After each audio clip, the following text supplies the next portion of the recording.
प्रधान शिक्षक निज इच्छा बिना छुट्टी रे छात्री को पठाइले घर को। कोरापुट जिला सीमांत नंदपुर ब्लॉक अंतर्गत परजपड़ा सरकारी उन्नति उच्च विद्यालय घटी एक घटना को नहीं स्थानीय अंचल चर्चा जोर धरी।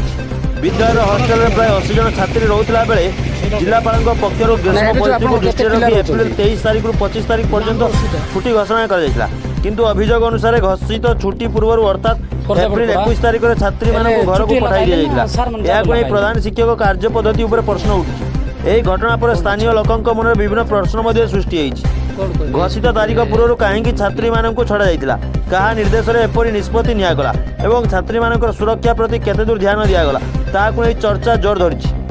ସ୍ଥାନୀୟ ଲୋକ ଏହାର ତଦନ୍ତ କରି ଦାୟରଙ୍କ ବିରୋଧରେ ଉଚିତ ପଦକ୍ଷେପ ନେବାକୁ ଜିଲ୍ଲା ପ୍ରଶାସନକୁ ଦାବି କରିଛନ୍ତି। ए संपर्क में प्रधान शिक्षक को पचरा जाइथिबा बेले से कैमरा सामने किसी कहिबे नाही बोली जणाई पर से ब्लॉक मंगल अधिकारी को फोन करी मीडिया सामने प्रतिक्रिया देवा को कहिथिबा सूचना मिली।